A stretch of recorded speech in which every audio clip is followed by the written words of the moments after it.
안녕하세요. 로켓입니다. 1월 11일 주간 상승률을 함께 분석해 보도록 하겠습니다. 지난주 25년 1주차 때는 코스피보다 코스닥이 더 많이 상승하는 모습을 보였었는데요. 이번 주는 반대로 코스피가 좀 더 상승을 하면서 마감을 하게 되었습니다. 그래서 코스피는 3.02% 상승, 코스닥은 1.72% 상승 마감하게 되었고요. 주간 상승률 상위에서 들어왔던 테마들을 함께 분석해 보도록 하겠습니다. 제약바이오 같은 경우에는 이렇게 유지된 모습을 볼 수 있었고요. 그리고 반도체 관련주는 이렇게 유리 기판까지 합쳐서 더 확산된 모습을 볼 수 있었습니다. 그리고 AI 관련주는 CES 관련주로도 볼 수가 있는데 양자암호 관련주는 한 종목만 남았고, 그리고 기업 엔비디아라든지 마이크로소프트 관련된 종목들이 추가된 것을 볼 수 있었습니다. 그리고 정치인 관련주는 이렇게 4종목으로 유지가 되었지만 홍준표 관련주가 이렇게 추가된 것을 볼 수 있었는데요. 홍준표 관련주는 이렇게 트럼프 관련 재료도 있었기 때문에 사회적인 이슈가 반영되면서 이렇게 주간 상승률에 포함이 되게 되었습니다. 그래서 이번 주 가장 많이 상승한 종목은 현대 ADM이라는 종목이고요. 이 종목 같은 경우에는 이렇게 동물 실험 결과 효과성을 인증하였다라는 재료가 나오면서 이번 주 82% 상승을 하게 되었습니다. 그래서 제약바이오 중에서 그리고 이번 주 주간 상승률 1위를 하게 되었고요. 그리고 주간 차트에서는 이렇게 큰 양봉을 만들었고, 연간 차트에서는 아직 역사적 신고가 대비해서 47% 정도 하락해 있는 위치였습니다. 그 다음 종목 같은 경우에는 주연테크라는 종목이고요. 이 종목 같은 경우에는 정치인 관련주로도 묶이지만 이렇게 저시총에다가 52주 신저가를 기록을 했었습니다. 그랬다가 이렇게 낙폭과대에 따라서 저가 매수세가 유입되면서 이렇게 기술적 반등을 보이게 되었는데요. 이번 주에 조금 특징적인 측면 중 하나가 이렇게 저가 매수세가 들어오고 이렇게 52주 신고가가 아닌 신저가인 종목들이 부각을 받은 것입니다. 그래서 대표적인 업종으로는 원래 첫 번째 주에서 로봇 관련 주도 원래 작년도에 큰 하락이 있었던 업종이었고요.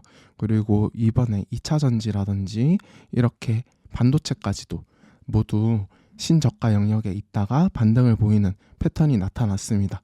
그래서 시총까지 작았던 주연테크가 이번 주에 약 43% 정도 상승을 하면서 2위를 차지하였었고요. 그리고 세 번째 종목 같은 경우에는 YC캠이라는 종목입니다. YC캠은 유리기판 관련주로 묶여있는 대표적인 이미지가 있는 종목인데요. 시총은 2천억대이고 이렇게 이번에 유리기판 관련주가 부각받게 된 배경은 CS 2025에서 SK의 최태원 회장이 젠슨왕과 회동을 하게 되었고, 그리고 SKC의 자회사 앱솔릭스의 유리기판을 엔비디아에 공급할 수도 있다라는 이런 해석들이 나오면서 이번 주 유리기판 관련주가 지난주 로봇에 이어서 큰 상승을 보이는 패턴이 나타났었습니다.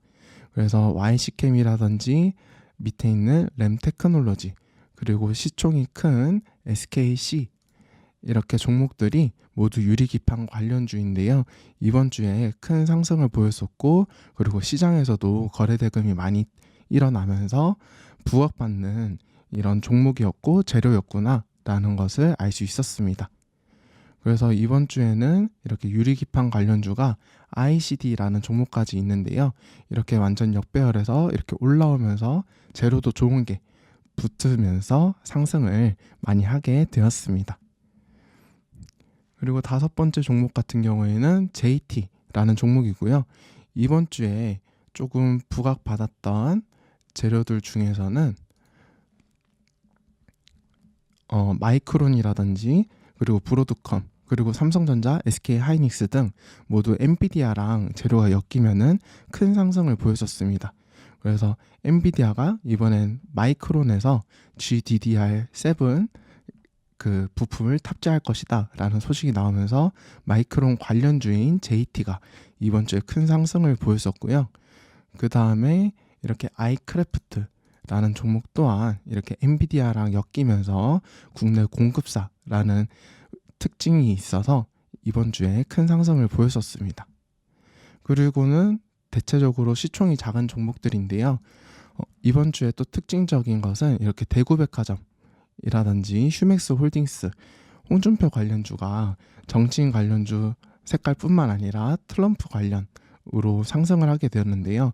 이번에 1월 20일에 트럼프 당선인이 취임식 일정이 있습니다. 그래서 스케줄 매매로 조선 관련주나 우크라이나 재건이라든지 정치인 아니면은 기업인들 이런 식으로 볼 수가 있었는데, 근데 홍준표 대구시장이 비공개 방한한 트럼프 당선인의 측근과 회동을 하였다라는 뉴스가 목요일에 나오면서 시간에부터 조금 부각을 받았었고, 그리고 주간 상승률에도 이렇게 들어온 것을 볼 수 있었습니다. 그래서 정치인 관련주 그리고 기업인들 이러한 테마들이 트럼프 관련주로, 트럼프 일정으로 큰 상승을 보이고 있구나라는 것을 알 수 있었습니다. 그리고 오늘 가장 주간 상승률에서 시총이 큰 종목은 SKC라는 종목이고요. 이 종목은 SK그룹주이고 이렇게 시총이 5조 9천억 대입니다. 그리고 연간으로 봤을 때 고점 대비해서도 약 24% 정도 하락해 있는 상태이고요. 근데 이 종목이 부각받은 거는 이렇게 자회사가 이제 앱솔릭스라는 회사가 있는데 유리기판 사업을 하고 있습니다. 근데 이번에 CES에서 이것을 공개한다라는 재료랑 그리고 엔비디아 재료가 합쳐지면서 이번 주에 약 34% 정도 상승을 하게 되었고요. 최근 제일 가까운 전고점 대비해서는 21% 정도 차이가 나 있는 상태고, 그리고 중장기 이평선도 뚫고 여기 전고점들도 깨고 많이 올라와 있는 상태이기 때문에 어떤 흐름이 지속돼서 나올지 한번 잘 체크를 해보시면 좋을 것 같습니다. 그리고 마지막으로 현대힘스라는 종목인데요. 현대힘스도 조선 관련주로서 트럼프 트레이드의 한 측면으로 볼 수 있었습니다. 근데 금요일에 이번 주에 새로운 신규 재료가 나왔었는데요.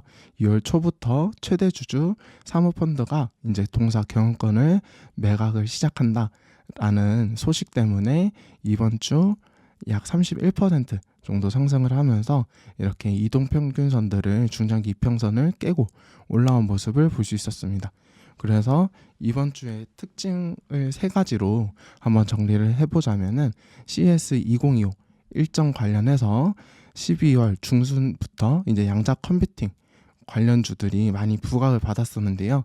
그 이후에는 이제 로봇 관련주로 매개 확산됐었고, 반도체 그리고 유리기판까지 확산이 됐다가 금요일에는 현대차가 엔비디아랑 MOU를 체결했다라는 재료 때문에 자율주행까지 확산이 일어났었다라는 것이 조금 특징이었고, 유리기판 관련해서도 후속 재료가 실질적으로 엔비디아랑 MOU를 체결하였다라는 재료가 나오면은 더 반등을 할 수 있기 때문에 또 체크를 해보시면 좋을 것 같고, 자율주행은 현대차랑 MOU를 실질적으로 체결을 했기 때문에 자율주행 관련해서도 금요일에 상승을 많이 보였던 종목들을 잘 추적 관찰 해보시면 좋을 것 같습니다. 그리고 두 번째 특징은 사회적 이슈가 반영이 많이 됐었던 것인데요. 제약적인 제약 바이오 테마에서 특징은 감염병 관련된 종목들이 많이 상승을 했었고, 반면 스케줄 매매 측면에서는 JP모건 헬스케어 관련된 종목들은 큰 부각을 받지 못하였다라는 것을 보면서 다음 주 그래도 일정이 한번 남아있기 때문에 그 기간 사이에 또 반등을 줄 수 있는지 한번 공부를 해보시면 좋을 것 같습니다. 그리고 정치인 관련주들, 그리고 금요일에는 미국에서 화재가 났었는데 그와 관련된 종목들도 부각을 받으면서 사회적 이슈들이 많이 주간 상승률 그리고 일간 상승률에도 보였었다라는 것이 특징이었고요. 그리고 마지막으로 세 번째는 트럼프 당선인의 취임식 관련된 스케줄 매매가 많이 반영이 됐었던 것입니다. 그래서 크게 3가지 테마인데 조선 그리고 재건, 마지막으로 정치인이나 기업인들이 이렇게 조금 순환매가 돌면서 다 함께 상승은 못하고 순환매가 돌면서 이렇게 시장에서 부각을 받고 있었던 시장이 주목하고 있었던 재료였던 것 같습니다. 네, 오늘도 시청해 주셔서 감사드리고요. 다음 주에 셋째 주에 또 찾아뵙도록 하겠습니다. 감사합니다.